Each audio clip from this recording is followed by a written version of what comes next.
All right, everybody hear me okay? Yep. All right, everybody see the whiteboard okay? Yep. All right, good. All right, so we have lab tomorrow, right? And we're coming down to the close here, getting down to it. So tomorrow, our goal is to acquire an unknown. So get an unknown calcium sample from me. And we're going to precipitate that. So it's going to be very similar to the kind of precipitation that we did back in the second lab that we did in the semester.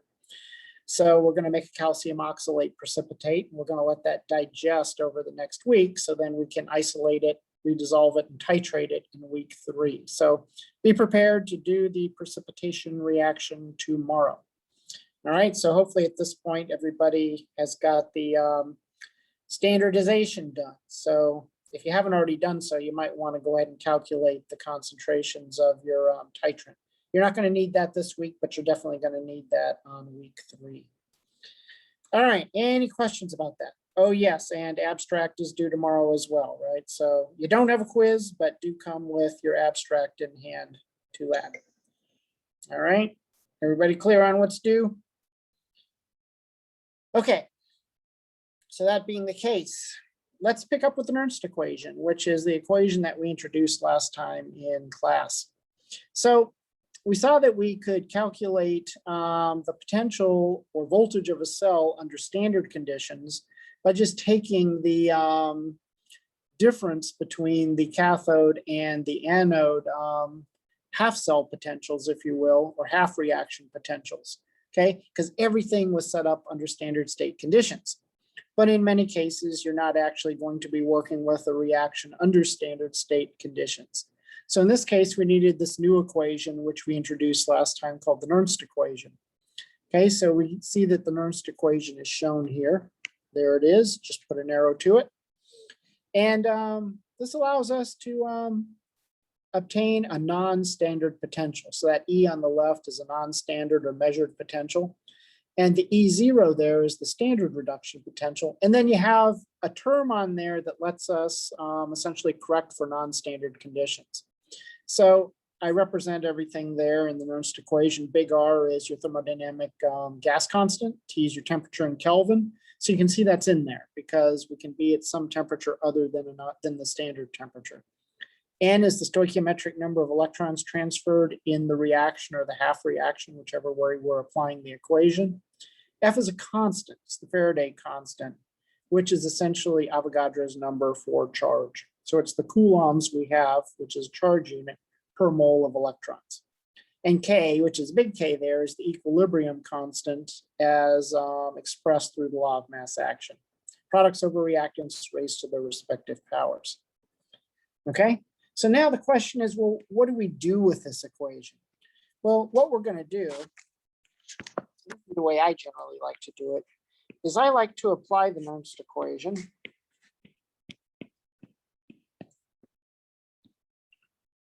to each half reaction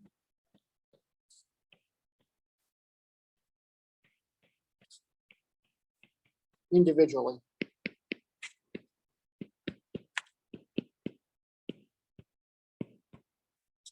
Then once I have those two E values, I can get the E cell like I showed you before. So the E cell is going to equal to E cathode, which I'll call EC, minus E anode. Okay, so I can use the Nernst equation to get each one of those potentials for those half reactions. All right, now the nice thing is that when we talk about these half reactions, it's kind of like I showed you before. We're going to express each one as a reduction.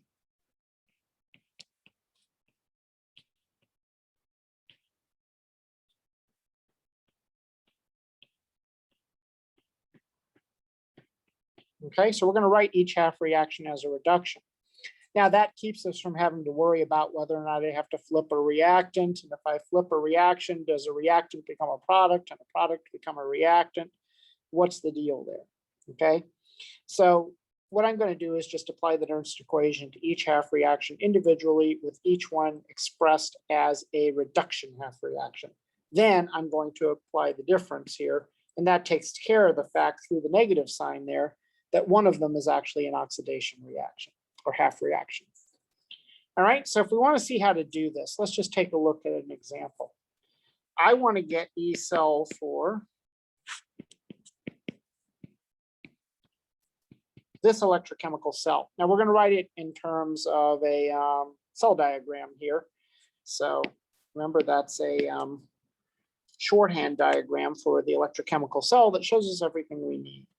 So I'll go back over that once I've written it. So I've got chromium 3+ in there at 10th molar concentration. We've also got chromium 2+ in there. That's going to be at 0.3 molar concentration. Okay, that's one side of the cell. Then I got a salt bridge. That's the double slash. So I've got copper 1+ in there at 0.15 molar concentration.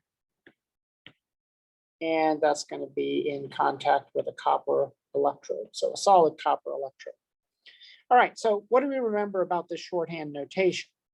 Well, what we remember is that everything to the left of the salt bridge, which is the double slash, is always going to be the anode. That's the anode reaction. Now, what's happening at the anode? Well, that's where oxidation is occurring. Okay, so no matter what, whatever's to the left of the salt bridge is the anode half reaction, regardless of whether this is a spontaneous reaction or a non-spontaneous reaction. Okay, everything to the right is going to be the cathode reaction. And remember, at the cathode, what's happening? Reduction. Okay? So what this means is that I could write a half reaction for each one of these expressed as a reduction, or I could go look up for that half reaction in E0 value, because I'm going to need that in the Nernst equation. So I did exactly that. All right, so let's write the anode reaction expressed as a reduction. So here's what it would look like. It would look like chromium 3+. It's going to be an aqueous solution. I'll go ahead and add that just in case. Picking up an electron, and that takes us to chromium 2+ in solution. Okay, that's also an aqueous solution. So that's a half reaction. Now, if you look at that, usually when we write a half reaction, or we usually see one, there's usually a solid in there. Usually the electrode is directly involved in the half reaction, like it is, for example, in the second one there. Let's write the half reaction for the cathode reaction. That's copper 1+, picking up an electron and going to copper metal. And that's more like we're used to seeing these things, okay? Now here's the deal. I can actually have a half reaction that has two things in it that are in the aqueous phase, but notice I've got this platinum electrode in there. Okay, so what's actually happening is this reduction process is occurring at the platinum electrode. So copper 3+, or sorry, chromium 3+ is coming up to the platinum electrode. It's grabbing an electron from the platinum electrode to go to chromium 2+, but chromium 2+ is still soluble, so it just drifts away from the electrode as chromium 2+. Okay, so it's still a heterogeneous electron transfer. It's just that the platinum now is just serving as the source of electrons to make this reduction happen. Whereas over on the cathode side, a copper 1+ ion is wandering up to a copper electrode.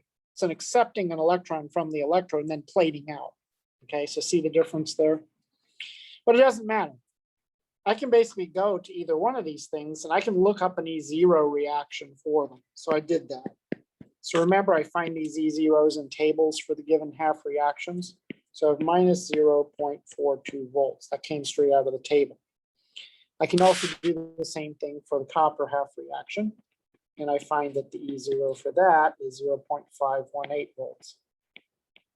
Okay, so again, these are given in tables. So if you look at this, at first glance, would you think this would be a spontaneous reaction or a non-spontaneous reaction? Remember how we kind of, judge that based on just looking at the E0 values? What has to happen? Who has to have the bigger, more positive E0 value? The reduction or the oxidation? The reduction. The reduction does, sure thing. And I'm seeing a more positive E0 there by a pretty large margin. So I'm guessing this is probably going to end up being a spontaneous reaction with a positive voltage associated with it, or positive cell potential. Okay, so everybody okay so far with where we are and how to read this cell diagram? Okay, so now we're ready to apply the Nernst equation. So I'm going to do it basically cathode first and then anode. So I'm essentially going to just start somewhere. So I'm going to start with the cathode half reaction. So I'm just going to rewrite it here so I know what it looks like. It's copper 1 plus, picking up an electron from the electrode. That's taking me to copper metal. Okay.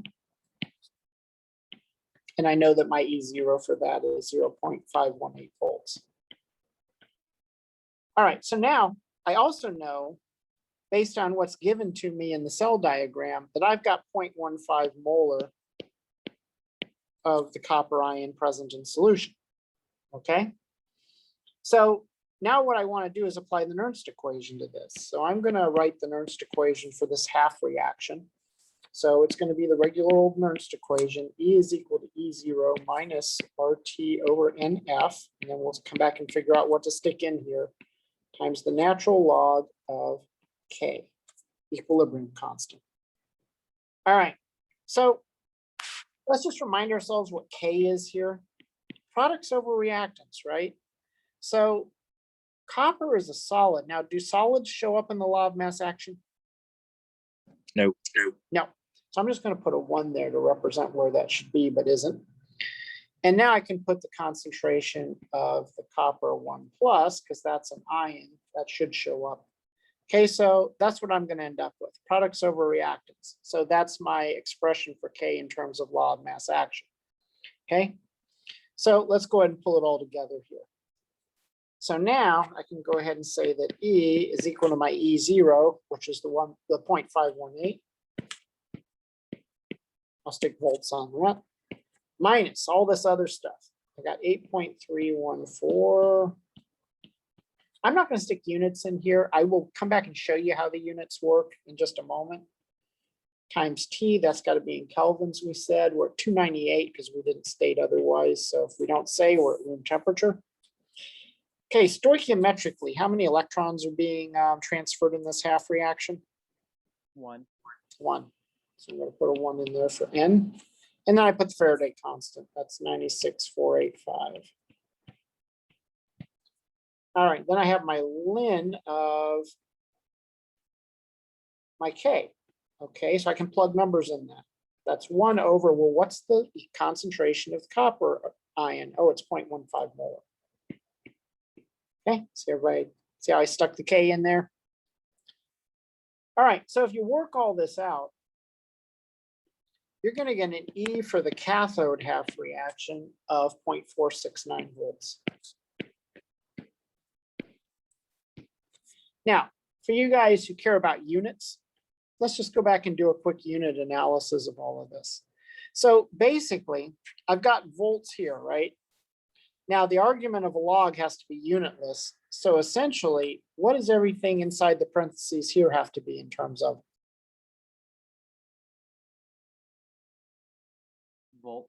Volts. I need to get volts there, okay? Now, the nice thing about a volt is I can represent a volt as a joule per coulomb, okay? That's another way of expressing a volt. So if I can get all those units in there to give me joules per coulomb, then we should have volts. So I'm just gonna, as an aside, see if that's what happens. All right, so your 8.314 is in joules per mole Kelvin. That's your thermodynamic gas constant, right? And I need temperature up here, so that's going to be in kelvins. Put kelvins over 1. What's in the bottom of this thing?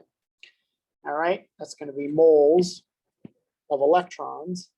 And then what I say the units on the Faraday were, that was coulombs per mole, right? So let's see what happens here. Kelvins cancel with kelvins. Looks like moles are going to cancel with moles down here. Okay. And it looks like I'm going to get a joule per coulomb. And there's going to be a mole in there too.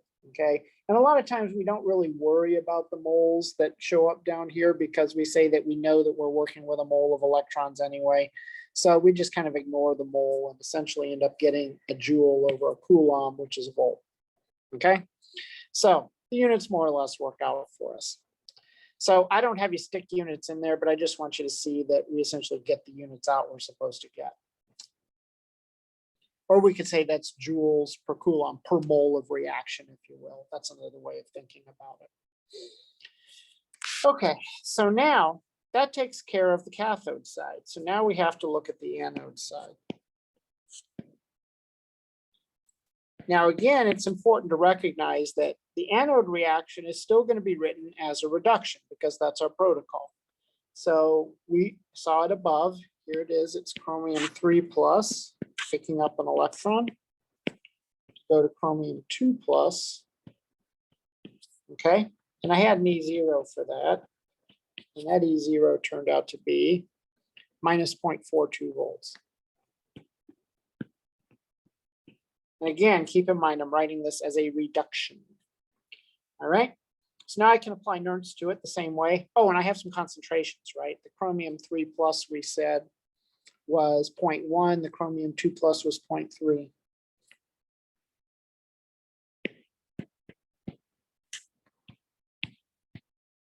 And those were given in the cell diagram. Okay, so now we got everything we need to stick into the Nernst equation.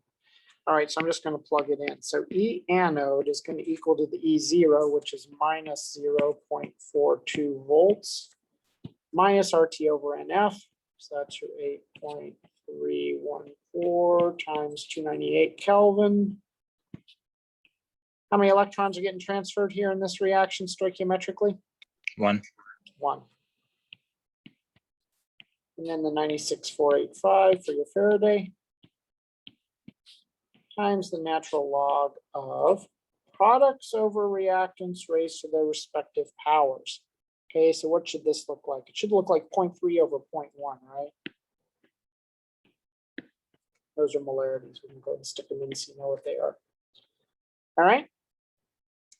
So when you work all this out, again, you should verify this with your calculator to make sure you're doing it right.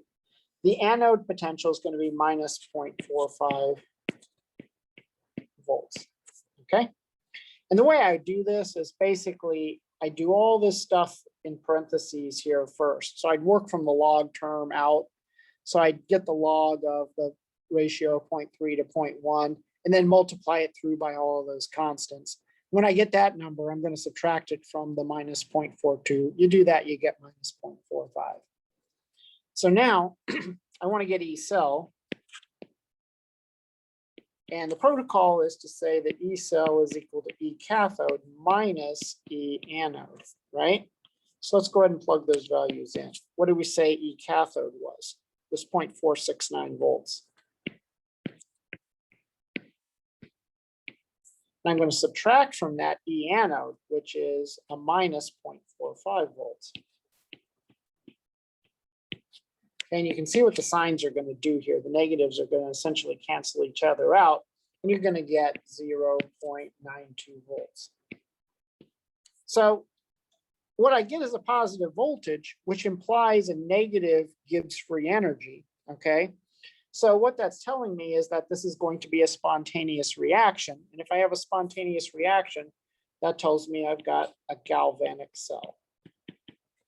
So in other words, this would be a battery that I can actually get useful energy out of.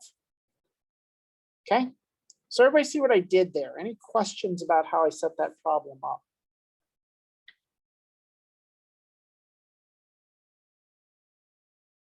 Everybody good? Yep. All right, excellent. So let's look at another example. This is a cool example because it kind of shows that in certain situations, there are multiple ways that I can actually solve the problem, okay, depending upon how I want to express the half reactions. So here's a funky cell. Look at this thing. This is one where I've got an iron electrode, and then it's actually in contact with, on the bottom of the beaker, some iron carbonate in the solid form. That's a solid sitting on the bottom of the beaker, which is in turn in contact with carbonate, which is in solution at a concentration of 0.1 molar. Okay, there's my salt bridge. So what I've got on the other side here is cerium 4 plus at 0.15 molar. And also in contact with that is cerium 3 plus. So this is a lot like the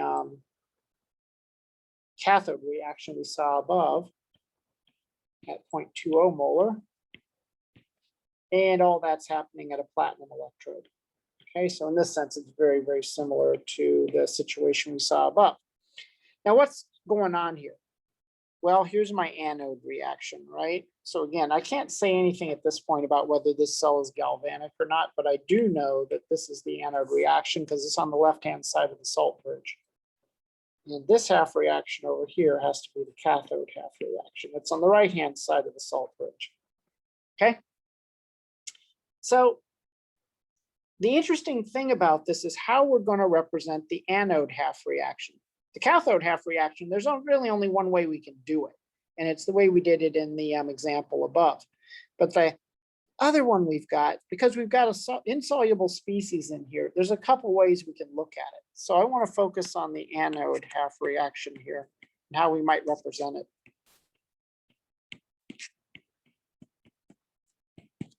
So what you would do is you go to your table of E zeros and you look for the half reaction that has all this stuff in it, okay?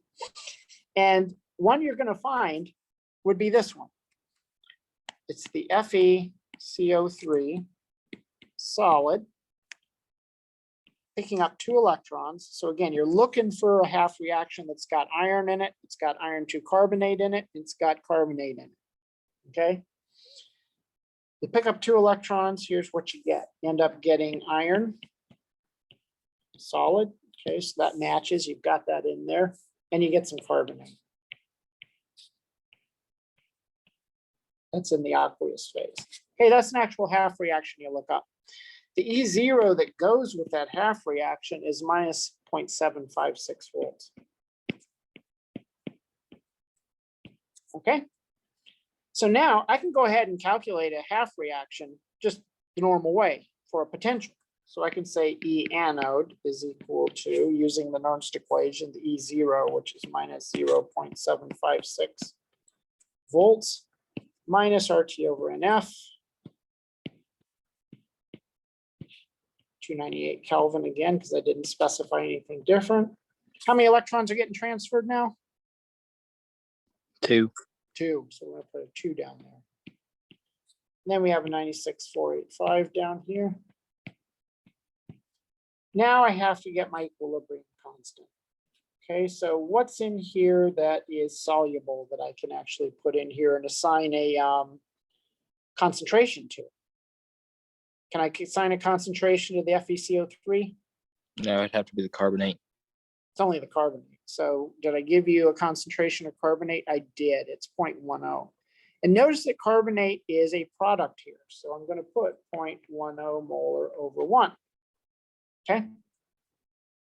So now if you work all this out, your E anode turns out to be minus 0.726 volts. Okay. So that's one way we can go about getting the anode half reaction and the E that goes with it. There's another option. Watch this.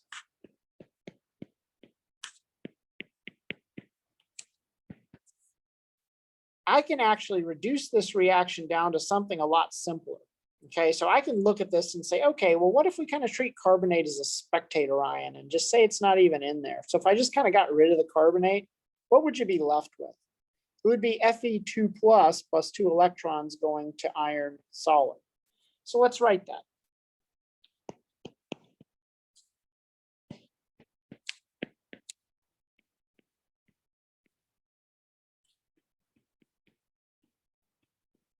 I can go look up an E0 for that. It's going to have a different E0 than the one we just looked up because it's a different half reaction. It's related, but it's a different half reaction. You get minus 0.44. Okay. So now if I were to write the Nernst equation for this, here's what it would look like.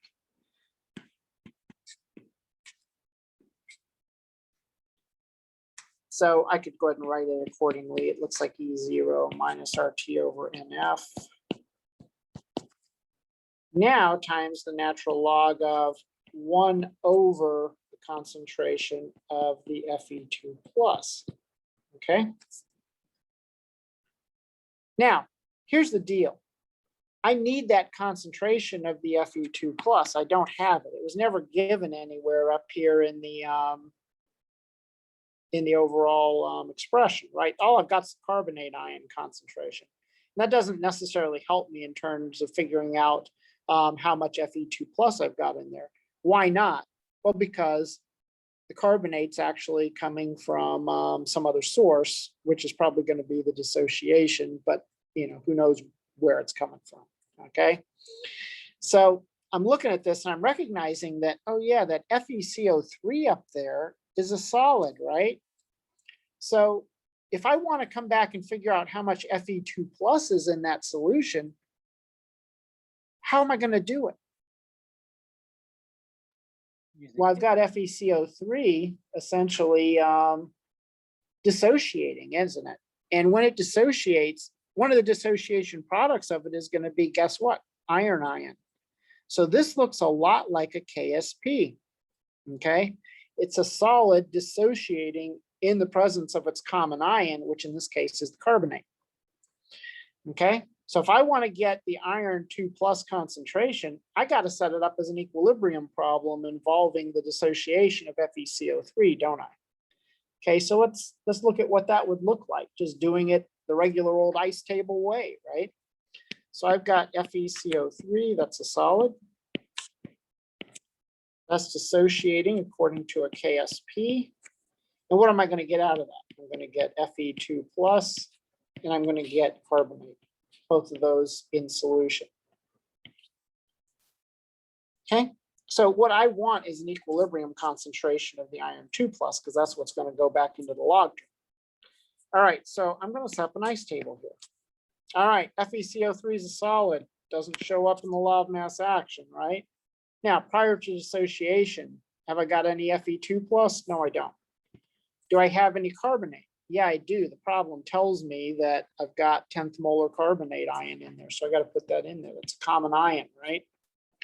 So which way is this dissociation going to go, left or right? Right. Right. Right, yeah, you got to make some iron ion, right? So your Q is equal to 0, so you got to actually make some iron ion. So you're going to go to the right. So I'm going to make X and X, right? So add down, you get X, you get 0.10 plus X. And now I can set up my law of mass action, can't I? So I know that my KSP expression is going to equal to X times 0.10 plus X. And I want to get X because X is the iron ion free in solution, but I need a KSP. So where do you think I'd find that? Well, I go look it up, right? That's where I find KSPs. I find them in KSP tables. All right, so I'd look that up and I did that. It turns out to be 2.1 times 10 to the minus 11th. Again, just following through, this is law of mass action. So this is the Fe, in case you guys haven't seen this in a while, it's the Fe2 plus concentration times the equilibrium concentration of the carbonate. Sorry, that should be a 2 minus. Is all equal to my KSP. Everybody kind of sort of remember that? All right, so now we do some math. So I've got a really, really tiny KSP, so I can probably get rid of that X there, that additive X. So what does that leave me? It leaves me with 0.10 times X is equal to 2.1 times 10 to the minus 11th. Okay, so X is going to equal to what? 2.1 times 10 to the minus 10th. All right, don't have to take any square roots or anything like that. that just turns out to be my Fe2 plus concentration. So what am I going to do with that? I'm going to plug it back into the Nernst equation. So I'm going to take that number, zip it on up here. Where's my Nernst equation? There it is. Yeah, it's going to go right down there. Okay. So let's do that. So when I do that, I get E anode is equal to my new E0, which is minus 0.44, minus RT over NF, so that's 8.314 over 29 times 298. How many electrons are getting? Oh, it's still 2 electrons. Very good. Okay, so it's 2 electrons times 96485 times the natural log of, in this case, let's go back and look. Oh, it's going to be 1 over that concentration, right? 2.1 times 10 to the minus 11.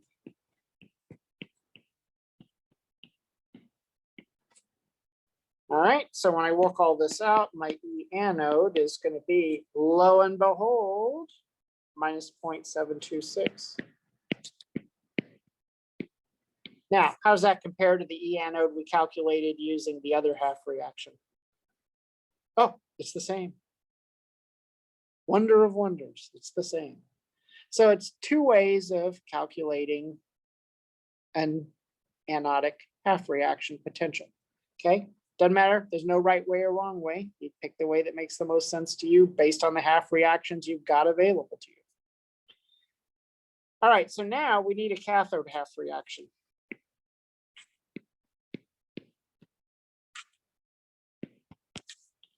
So the cathode half reaction looks like this. It was cerium 4 plus. Again, let's just go back and look at it real quick in the half cell. There it is on the right-hand side. Cerium 4 plus going to cerium 3 plus by 1 electron reduction at a platinum electrode.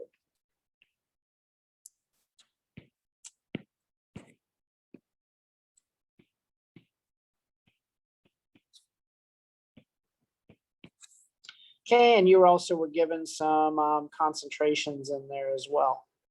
All right, and what's the E0 for that? Well, I went and looked it up. And the E0 for that turns out to be 1.72 volts. It's a pretty big E0. So that tells me, yeah, this is probably going to look pretty galvanic. Now, there's one other thing I have to think about here. Remember when we talk about adding half reactions back together, what's one of the requirements with regard to the electrons? What has to happen? You have to cancel. The electrons have to cancel, yeah.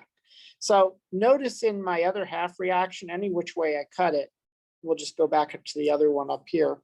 How many electrons were actually involved in that anodic half reaction? Oh, it was 2, wasn't it? And down here for this half reaction, it's only 1. So what do I need to do here? Well, I You kind of need distribute 2 for everything. distribute 2 for everything. Now, there's another thing you got to worry about here that's kind of interesting. Now, usually when we think about thermodynamic quantities, think back to when you did Hess's law in bonding. And if you multiplied, for example, a reaction through by 2, what did you do to its delta H? You doubled it, didn't you? Yeah, you multiplied it by 2. That's exactly right. Now, the interesting thing is that with E0s, we don't do that.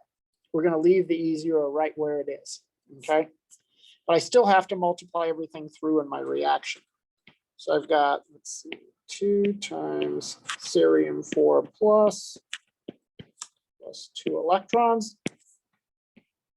Now, where's this going to matter? Where it's going to matter is in the law of mass action, right? Because now that's going to make the coefficients are going to cause us to have non-unity powers now. So I've got CE3 plus. Okay, my E0 is still 1.72 volts. Okay, now let's go back and remind ourselves of what these concentrations are. The cerium 4 plus is 0.15 and the other is 0.2.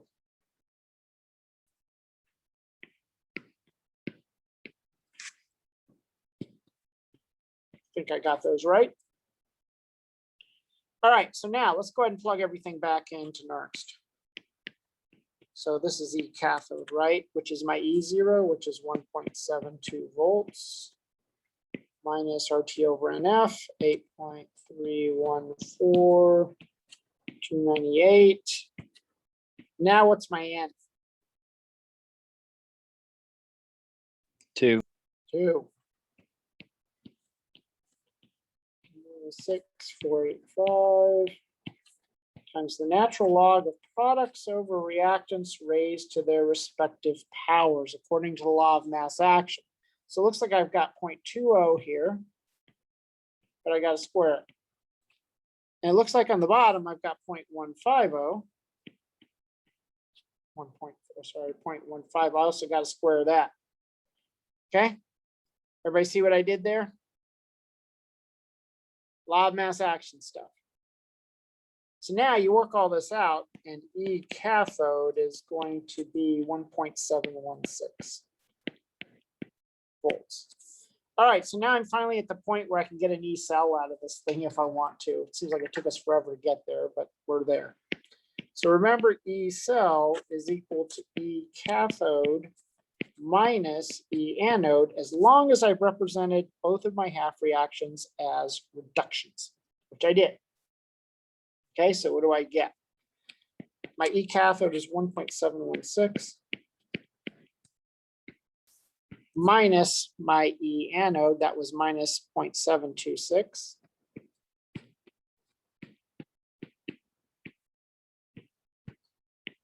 And I end up getting 2.442 volts.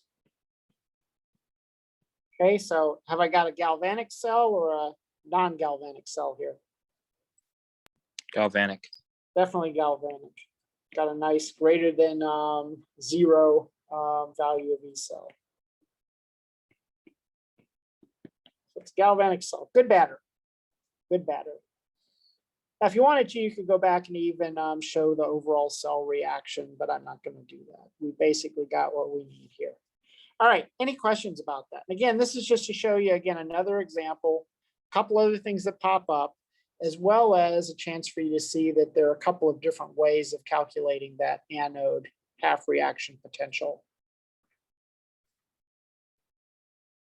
Make sense? Yep. All right, excellent. So to tell you the truth, this is kind of about where we normally would get to in dynamics with this. You know, so normally I try to get into a little bit of electrochemistry when I do dynamics, and getting you to the point of being able to use the Nernst equation to predict cell spontaneity and get an actual value of E out.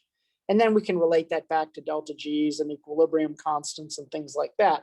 That's normally where I like to get you in dynamics if I'm teaching dynamics, okay? Now, I'm not teaching dynamics, so that's neither here nor there. But this is where I kind of deviate a little bit, move kind of over into the applied analytical side of this. This is sort of the basic thermodynamic electrochemistry stuff that kind of everybody needs to know up to this point, all right? So now the question is, well, how do I use it in like a real quant type experiment? Okay, so what I really want to do in order to use this in, say, an analytical environment where I'm trying to, guess what, determine the concentration of, say, an analyte ion in solution, how would I do it? So that's the subject of the next thing we have to talk about. So what I want to do is turn a galvanic cell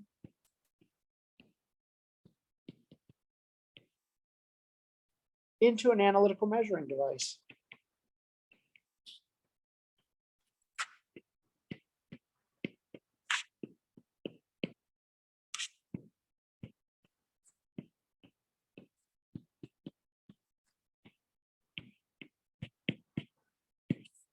All right, so let me give you an example of this. Let's say that I've got a cathode. And the cathode reaction is going to be the reaction of analytical interest. So I've got, for example, Fe3 plus picking up an electron at a platinum electrode, to give me Fe2 plus. Okay, so we could say here, for example, the iron 3 plus is the analyte. So ultimately what I want to do is determine its concentration in solution.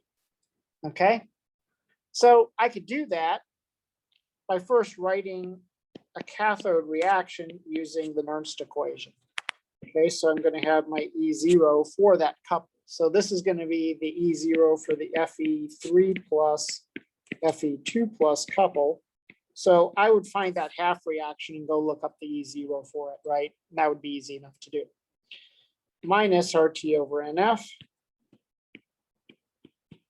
times the natural log of concentration, in this case of the Fe2 plus, over the concentration of the Fe3 plus. Okay, so what you can see here is that ultimately, if I am able to ferret out or measure this cathodic potential, I ought to be able to relate that somehow back to this unknown that I want, which is the concentration of the iron 3 plus. Okay, so it's a measured voltage or potential that gives me the analytical information that I want. And I get back to the concentration part through the Nernst equation. All right, so here's the big problem though. Remember that I'm not just measuring a cathode potential, I'm also measuring an anode potential, and then those two are combining to give me a cell potential. And what I'm really measuring is the cell potential. Okay, so remember that E cell is going to equal to E cathode minus E anode. Okay, now again, the cell potential is what we actually measure. EC is what we want, because that's going to have hidden in it the information about concentration of the species I'm looking for. But what about the E anode? That's a wild card, right? There's going to be some other half reaction going on there that has a value associated with it. Now, here's the deal. For me to do this, if I'm going to measure E cell and I want E cathode, E anode has to be measurable, but it also needs to remain constant.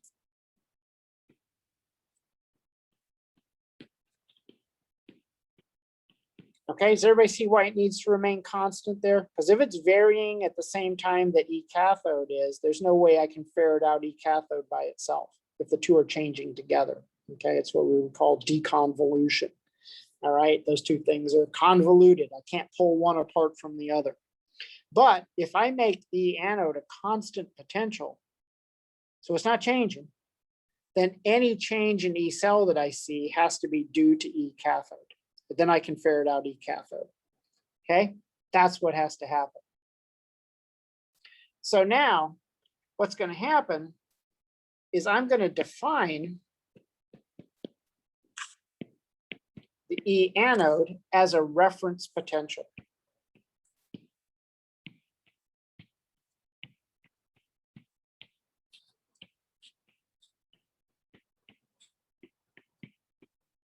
Supplied by, guess what?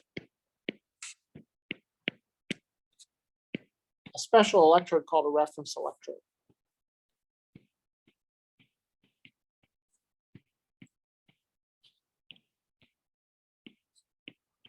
And the key property of a reference electrode is that it always remains at a constant potential.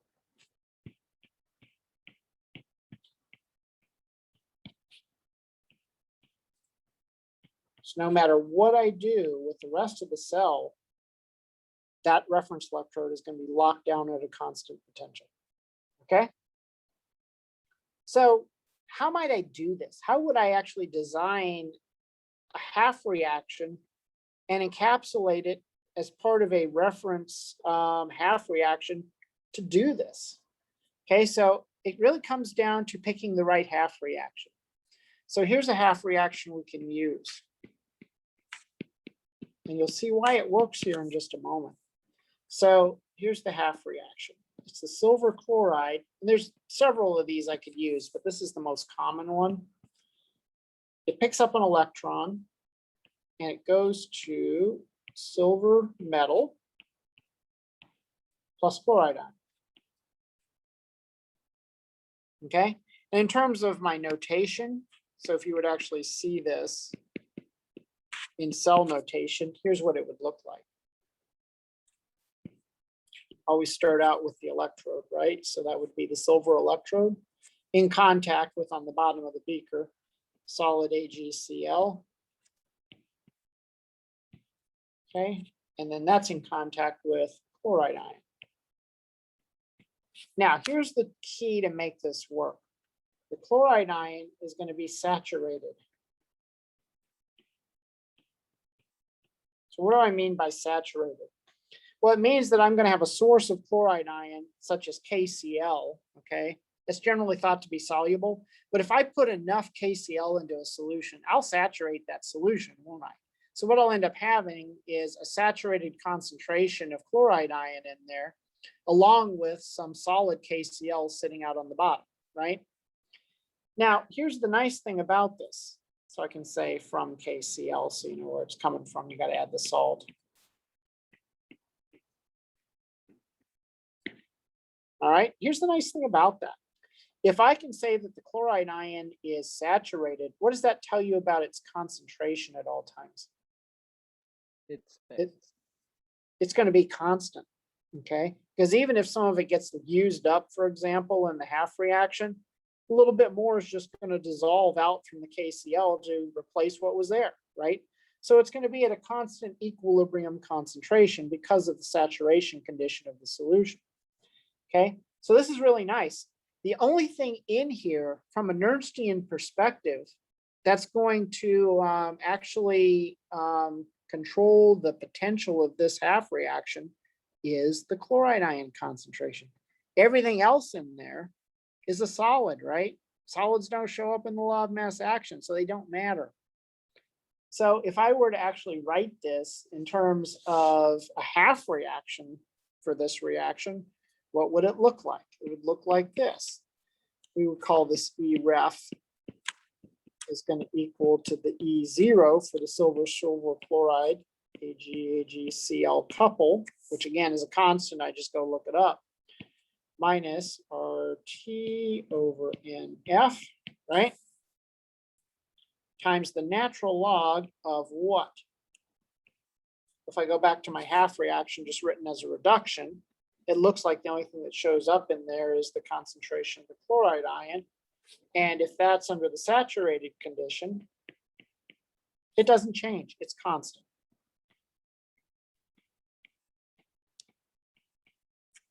Okay, so is there anything in here that's actually changing? No, everything in here now is defined or locked down as a constant. So is E ref going to change? No, it's going to be constant at all times. Okay, so what does one of these things actually look like if you actually saw it in solution? Well, they're usually a self-contained thing. I'll try to draw one for you here. So it's just a little tube, and then it has a little contact that comes through it. And this would be like a silver wire.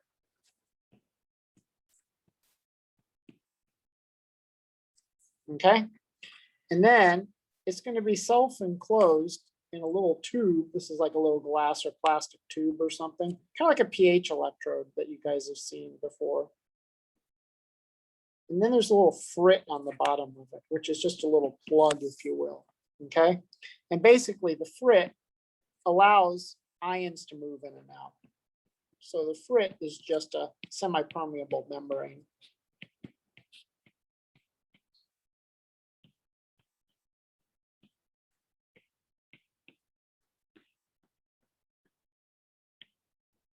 So ions can move in and out of it, okay? So what we're going to have inside of this is going to be a solution of silver ion. So you're going to have some of that in there, right? Does that actually show up in there? No, it's going to be in there, but I'm not going to show it because it's coming from the dissociation of the silver chloride. And you're going to have the wire, and it's going to be coated with AgCl. So it's got a layer of AgCl solid on top of it. And that just happens because what we're going to do is we're going to have chloride ion in there. If you take a silver wire and you put it in contact with chloride ion, you're going to get a layer of silver chloride coated out on the wire. And then at the bottom of this thing, you're gonna have a little bit of solid down here. And that little bit of solid is gonna be your solid KCl. Okay, so what that allows for is a constant concentration of the chloride ion in there.